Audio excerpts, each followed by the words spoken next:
Theory of mind is one element of pragmatic skill development, and this video will go into more depth on an option for assessing theory of mind. As you have learned from the other materials you have worked through, theory of mind can be assessed in many ways and has many impacts on a child's social and academic life.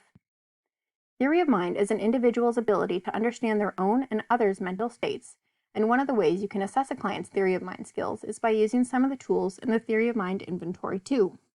This inventory offers a lot of great resources for assessing and building theory of mind skills in clients. The Theory of Mind Inventory 2 offers a series of workbooks and pre- and post-treatment assessments that have built-in activities, as well as any cutouts you might need, and some teaching tips. They cover a variety of topics related to different theory of mind tasks, like emotion recognition, emotional display rules, and perspective taking, to name a couple.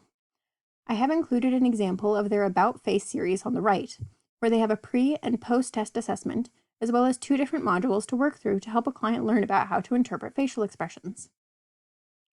The idea here is to complete the pre-assessment, work through the modules, and then conduct the post-assessment to measure growth. I'm going to use the story B sees, Lee sees as an example module. In testing whether children have an interpretive theory of mind, researchers usually create ambiguous situations where there can be 2 interpretations that are equally legitimate. For example, this first image could be interpreted as a rabbit, with these as the ears, or a duck, with this as the beak. And the second one could be a mouse, with these as the ears and this as the tail, or an old man, with these as the glasses, and this is his chin.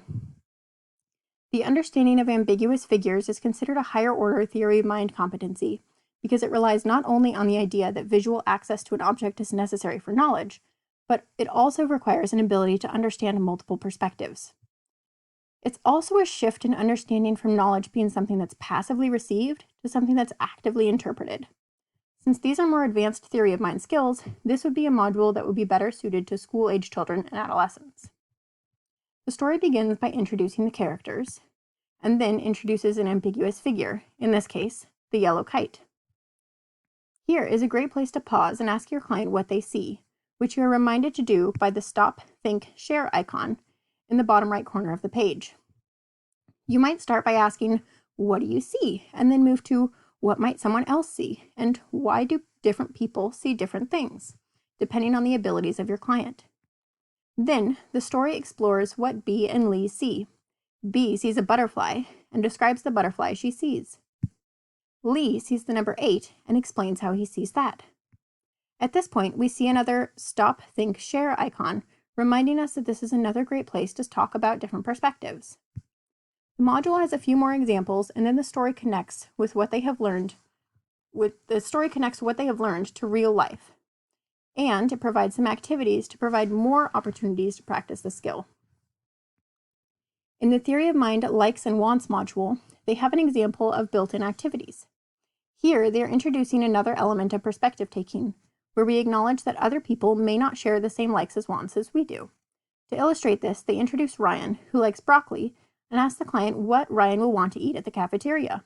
Then, they provide a diagram of options for the client to point to. Then, they ask how Ryan will feel if he gets broccoli, and the client is presented with 4 facial expressions to choose from to represent how they think Ryan will feel. The idea is to see if the client can separate what Ryan wants and likes from what they want and like. Another example of a built-in activity is this activity from About Face 1, where the client is asked to draw faces with a specific emotion and then identify different degrees of an emotion to build the skill of identifying emotions based on facial expressions. So overall, the Theory of Mind Inventory is a great tool for assessing and teaching different theory of mind concepts. It is subscription-based, so to get access to these tools, you will need to pay anywhere from $80 to $600. That being said, their assessments are nationally normed, well-validated, and are designed specifically for theory of mind concepts, where other assessments are looking at different pragmatic skills. They might be designed to assess autism spectrum disorder rather than general pragmatic abilities. I hope this has been a helpful overview of the Theory of Mind Inventory and the different modules they have. Thank you for watching.